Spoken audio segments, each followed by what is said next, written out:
आपण को स्वागत जनाऊची एक सुंदर कहानी माध्यम रे। गोटे गाँव रे बीरबर नामक जड़े मूर्तिकार रहूला। से एमिति मूर्ति बनाउथला जी भी तार मूर्ति देखुला से जीवंत बोली भाभी भ्रम रे पड़ी जाउथला। लोक माने ता मूर्ति देखि आश्चर्यित हो जाउथले। आख पाख अंचल रे मूर्तिकार भल ना भी थिला। बहुत दूर दूर लोक आसी ता पाखरे मूर्ति बनै जाउथले आ तार बहुत प्रशंसा करुथले। आ ए कथा को नै मूर्तिकार बहुत गर्व आ अहंकार थिला। एमिति समय बीती जिया परे दिने से राज्यर राजांकर मूर्ति हबार प्रतियोगिता चलीथिला। सब मूर्तिकार माने सेठाउ जाइथिले। मूर्ति कार्य आरंभ करागला। शेष रे विजेता बीरबर ही हैला।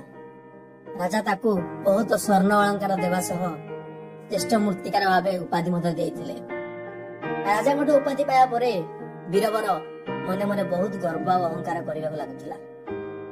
धीरे धीरे क्रमशः बीरबर वृद्ध होबाक लागिला।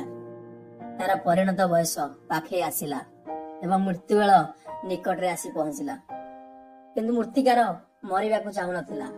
से चाहूला मु आहुरी बंचिबी केमिति। से को उपाय बांचिला।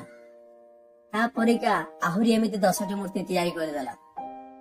जहा द्वारा कि जमगण आसीबे ताकू देखिबे भ्रमरे पड़ी जिबे आ ताकू नै परिबे नाही। एमिति भाबी से 10टी मूर्ति तैयारी करी तांका मझिरे आगे बसिगला। मूर्तिकार मूर्ति बेला आसी पहुंचला परे जम आसी मूर्तिकार घरे पहुंचिले। सेई घरे से भले 11टी मूर्ति देखि से आश्चर्यित होई गले। आ भितरु मूर्तिकार किए से जानि पारु नथिले। से भाबिले जदि मु मूर्तिकार प्राण न नेबी ताले सृष्टिर विरोध हबो एवं सृष्टिर नियम भांगी जीवो। आ जदि सत्य परखिया पाई मूर्ति भांगीबी ताले कलाकार अपमान हबो। एमिति भाबिया से चिंता रे पड़ी गले। एमिति किछि समय भाबिला परे जमराज को उपाय पांचिले। से मूर्ति के देखि कहिबाकू लागिले, आहा ई सुंदर मूर्ति हेछि किंतु ए मूर्ति रे टिके त्रुटि रहि जाइछि। जदि से मूर्तिकार अबिका मो पाखरे थांता मु ताऊ कहि कि ए मूर्ति रे ठीक कर देई थांती। ए कथा सुनिया मात्रे मूर्तिकार उठिबाकू लागिला आ कहिला कि मो जीवन रे मु बहुत भला मूर्ति बनाए। मो मूर्ति रे पुणी त्रुटि अछि। राजा मते श्रेष्ठ मूर्तिकार पुरस्कार करसंती। तुम केमिति कहि पाइला जे मो मूर्ति रे त्रुटि अछि। ए कथा सुनिया मात्रे जमराज जानी गले मूर्तिकार किए बोली।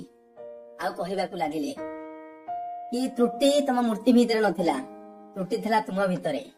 कारण निर्जीव मूर्ति केतेबेले कथाबार्ता करे नाही। तुमे तुम गर्व अहंकार आसी कथाबार्ता कल जहा फल रे तुमे धरा पड़ी गल। ए कथा सुनिया परे मूर्तिकार ता भूल बुझी पारिला एवं जमराज को भूल मागिला। जमराज सेठू कहिले ए संसार को जे भी दिन आसी थाए से दिन ना दिन निश्चय मरी थाए। ते गर्व और अहंकार कोथि पाई एते कहि जमराज मूर्तिकार को धरिता संगे चली गले। तो ये कहानी एया शिक्षा मिलिला कि अहंकार सब बेले पतनर कारण होई थाए। अहंकार मनुष्य को तळकु तळ खसाई थाए, लास्ट को मृत्यु मुखरे पकई दे थाए।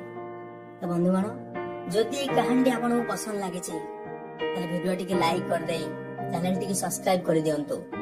जहा फल रे आपन को जीवन परिवर्तन कला भली शिक्षा आपन ए चैनल माध्यम रे पाई परिबे।